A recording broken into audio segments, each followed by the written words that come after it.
Ever scored a $5 t-shirt and felt like you beat the system? What if I told you that cheap shirt might actually be costing you more than you think? It sounds backward, but in the world of economics, cheap can be very expensive. If this flips your thinking a bit, drop a like and subscribe. This one's going to make you question everything on sale. Let's break it down. This is what economists call a perverse incentive.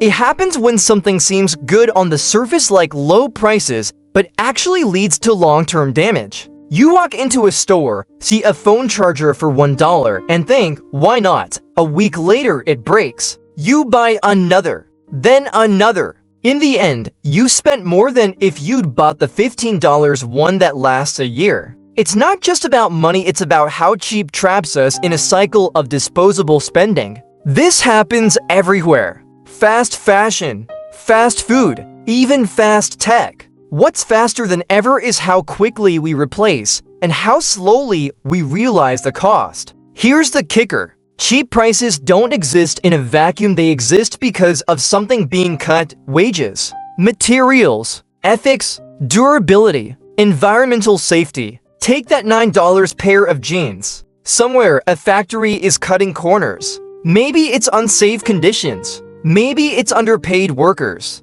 And back home, that cheap price pressures local businesses to compete, often by lowering their own quality or shutting down completely. Now multiply that effect. When low prices become the norm, quality becomes a luxury. And the real cost, we spend more over time, not less. Because we have to replace, repurchase, and repair. Not to mention, never noticed how some cheap products quietly raise prices later. That's price creep. You get hooked on low entry prices, but over time, they climb and your budget bends. Then there's planned obsolescence. Ever had a printer stop working 2 days after warranty ends? Not a bug, a feature. Cheap is a business model, one that baits you'll come back for more. Even your time has a price. Waiting on returns, driving back to stores, dealing with broken items. Suddenly, that cheap deal costs your weekend. Let's go deeper. On a societal level, cheap goods can destroy local economies. When you buy a $10 toaster online made halfway across the world,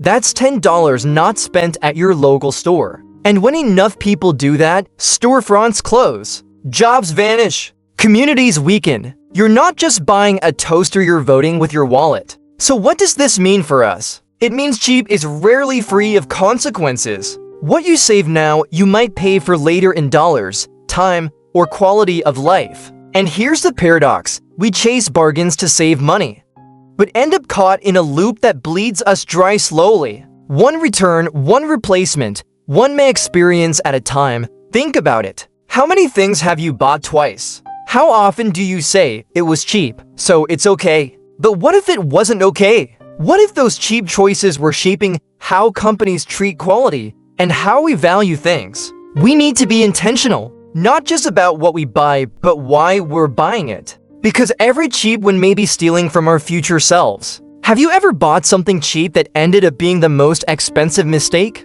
So here's the real question. Are cheap prices giving you value or just the illusion of it? Let me know in the comments, what's one thing you regret going cheap on? Was it a couch? A car repair? That weird air fryer? And if this video made you pause before clicking add to cart, share it with a friend. Because wise spending isn't about saving every dollar, it's about knowing where your dollars go. Remember, spending less isn't always saving more. Sometimes paying more means paying once.